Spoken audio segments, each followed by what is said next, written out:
Здравствуйте, товарищи, and welcome to a special video that I'm going to use to help wrap up our month of mods. I've decided I'm going to do a quick top 10 of my personal favorites from this list, and I guess give you the Cliff Note version of our month of mods. But before I do that, I want to throw out a couple numbers at you to help put some things in perspective.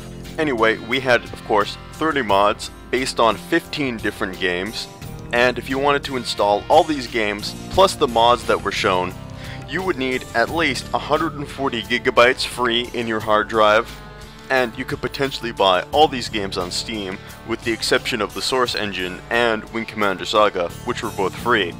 And if you bought them all individually, at their current listed prices, it would cost you $305, which is about the equivalent of getting Starbucks every day for 2 months, or smoking a pack of cigarettes every day for 2 months, or if you live in Canada, about 1 month. And going off Canadian prices here again, that would allow you to buy 10 bottles of vodka. And that $305 is, of course, like I said, if you bought them all individually at their current maximum listed Steam prices. Of course, there are sales and bundle packs and those types of things, so you could probably get everything for considerably less. Anyway, onwards to my actual broader point that I'm trying to make here, and that is based on my own rough, extremely subjective calculations, which are based on the completeness of the mod and the content of the mod. There's about 500 hours of completely free entertainment here. And if you add in the vanilla versions of these games, you could probably make the argument that that number doubles. So a maximum spending of $305 nets you about 1,000 hours of entertainment. And I can't really think of anything that's a better bang for your buck.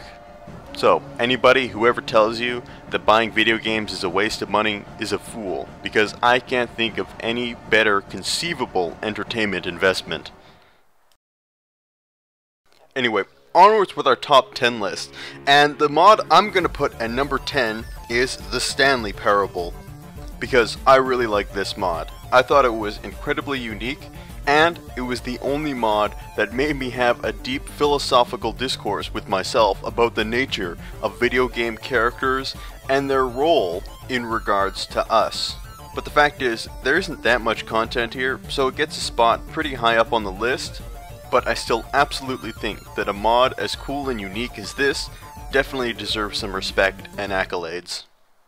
Alright, moving on. Number 9 is Thrawn's Revenge.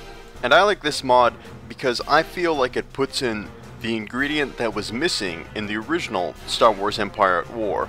And I can't really put my finger on what that ingredient was. Maybe it was the lack of diversity, maybe it was the more arcadey style that didn't mesh that well with me. But whatever it is, I feel that now, after playing Thrawn's Revenge, Star Wars Empire at War is definitely not complete without this mod. As well, this mod ups the bar for Star Wars Empire at War, turning what were just good RTS space battles into some of the best that the genre has to offer. Number 8 is the Eastern Front mod for Company of Heroes, and maybe I put this mod on because of my obvious Soviet bias.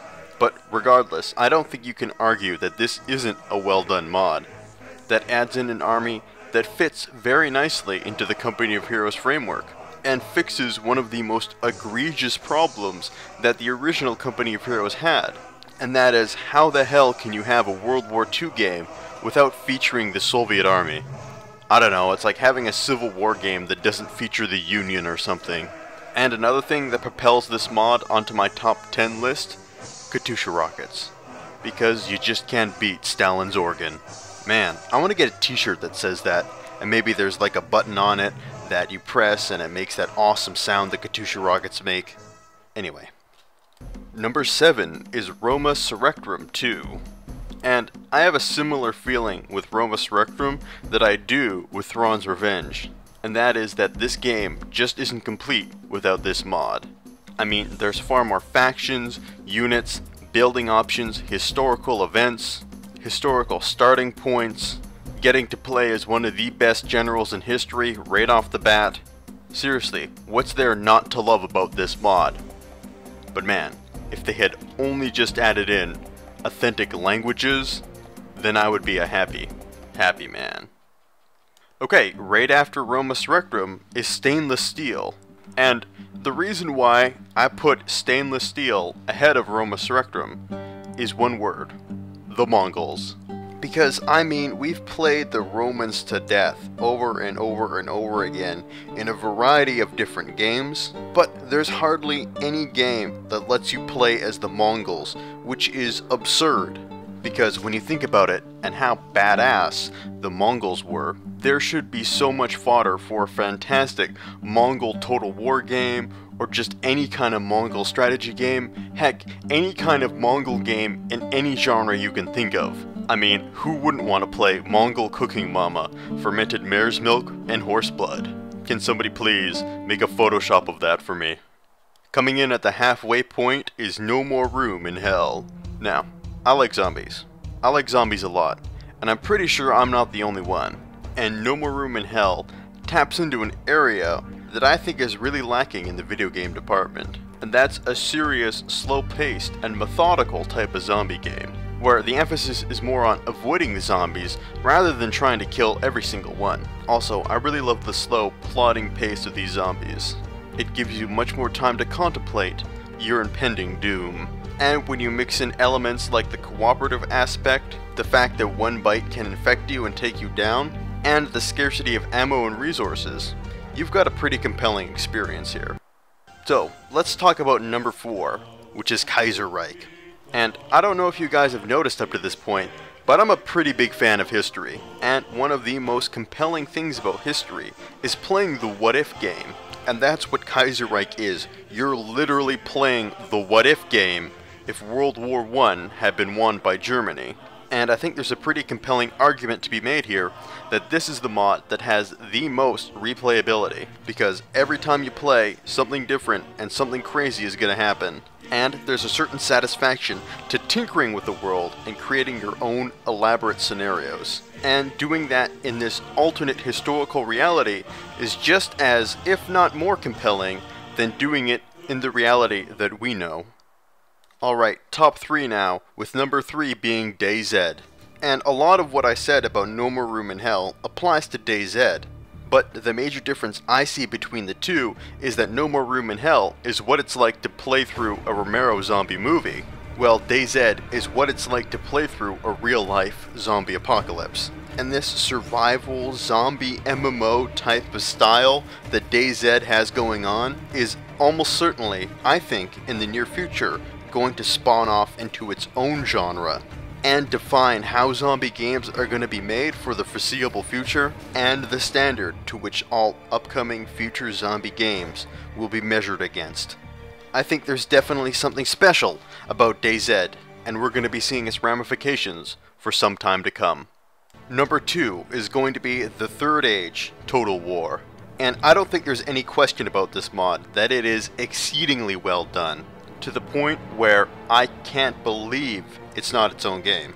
Like, I feel that this mod has done more justice to the Lord of the Rings universe than any professionally done game has before it. I mean, all the great looking units, the custom settlements, the custom campaign, it just blows my mind continually that I didn't pay anything for this. I mean, there's only one reason why this mod isn't number 1.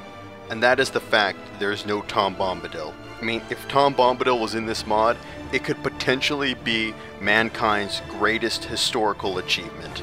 Now, if only we can get Westeros Total War up to this caliber. Now, the number 1 mod from our month of mods is Black Mesa.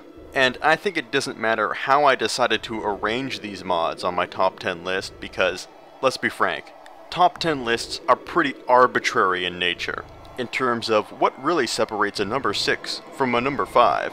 But I feel, no matter what, Black Mesa does have to be number 1, when you consider the fact that Half-Life itself is one of the best games ever made, and Black Mesa is a remake of that game, and an extremely well done remake at that. So when you take this into account, that you have an extremely well done remake of one of the best games of all time, by those virtues alone, it logically follows that Black Mesa is one of the best mods of all time.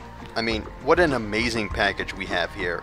especially when we consider how easily this could have been messed up because of how close Half-Life is to a lot of us. So, this mod is really something that has to be experienced, especially if you haven't played Half-Life previously. So, this brings us to the end of our top 10 list and the end of our month of mods. I do have one last video that's going to go up tomorrow, which is a video log reflecting on the process of doing this, and some other extremely important announcements. So stay tuned for that.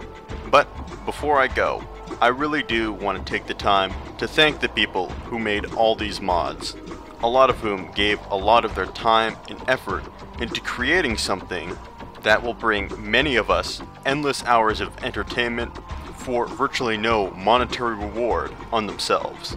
So their time, work, and effort deserves recognition and appreciation. And on that note, this has been Joseph Vizarano of Stalin, signing off for now, and until next time, you guys take care.